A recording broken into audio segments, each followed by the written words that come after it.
crap keyboards in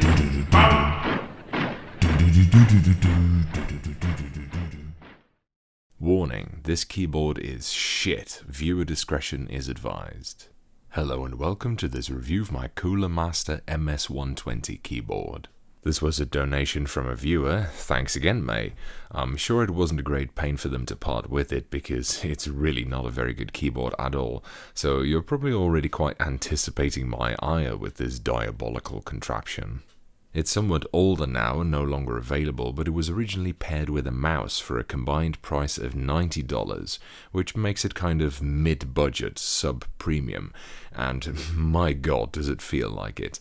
Now, this is one of those mem-chanical monstrosities that companies sometimes use to lure people in who want a mechanical keyboard, but don't want to pay for one while still wanting a premium brand. Which, I should mention, is doing it wrong in every single way. Of course, an actual mechanical keyboard can be had for much less, you'll just have to do with an off-brand one, or for a bit more if you really want that Cooler Master logo on your Windows keys, but this is one of those neither fish nor meat things that really doesn't cut it on either side of the knife. It's too expensive for the $2 piece of plastic rubbish that it really is, and it's too shit for what you could have gotten elsewhere in this price segment, so instead you end up with this piece of turbo cunt beef curtains galore. The reason I accepted it is because it uses a quite interesting switch mechanism. The way it operates is somewhat similar to Razer's click bolt switches, except that it's suspended over a membrane. The slider has a captive, spring-loaded plunger inside it, which rotates in a cam track at the top, and once it reaches a certain threshold pressure, it moves through this track, generating a tactile and clicky event. Below that is a simple coil spring that presses on the membrane, and this top housing just clips into the mounting plate. The switches are quite stiff, causing fatigue pretty quickly in my case, and the tactile feel and sound is inconsistent across the board. It's highly unpleasant and definitely one of the worst feeling modern switches I've encountered to date.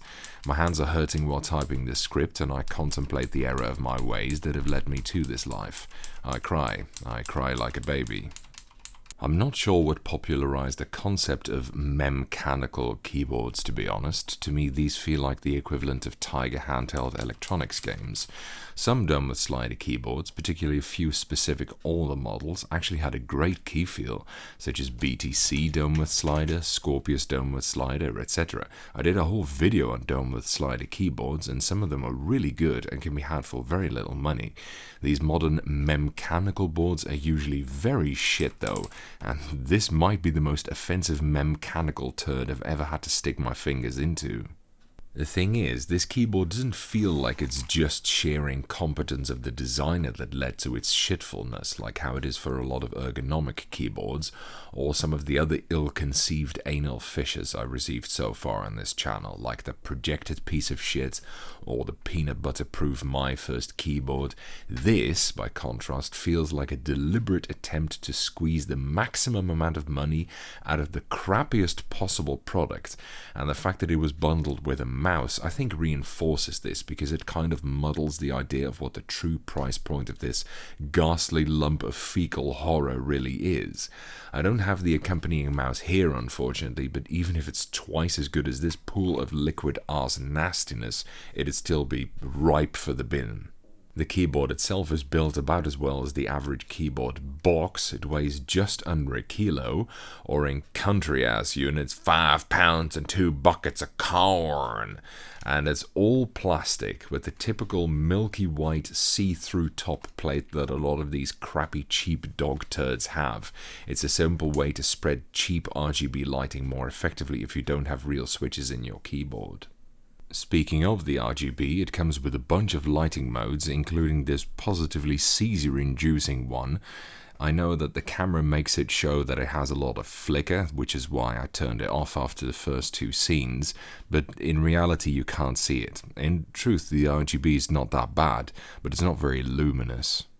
It flexes like a motherfucker, obviously, despite me having almost nothing to hold on to the side here, and honestly I wouldn't be surprised if I could break this keyboard in two over my knee, which I may well do considering how physically painful it was to use, especially the thumbs, because the spacebar is very unpleasant. I even went back to using my index finger for the spacebar again for a while. The keycaps are cheap laser-ablated ABS, but that's probably not a surprise. On possibly the only positive note on this keyboard, at least it doesn't have a cyber font, which was a bit more common back in the days when this was released.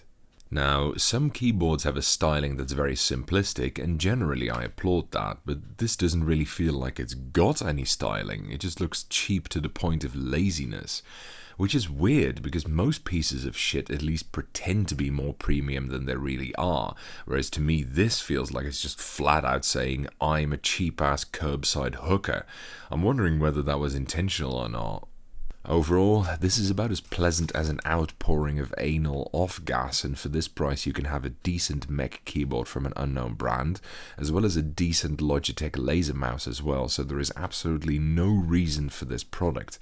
And I mean, it's not like it's Topra or anything who can get away with massive prices because of how strong their brand is perceived to be. It's Cooler Master. Now, that's not a bad brand for sure, but it's not so strong that you can get away with selling stuff like this. What in the name of Jesus Christ the well-endowed's donkey dong were they thinking? I guess this is a bit of a short review, but there's just not that much to say here. Usually that's a good sign. It means that there's not too much to complain about. The next review I'm doing, that's coming up in a bit, falls in that category as well. But here it's the opposite. I just can't see any merits in this design at all. It just feels like a well-disguised rip-off with nothing to show for it. That's it for this review. Thank you for watching. I hope you enjoyed it. And following is a typing demonstration of me typing on this keyboard.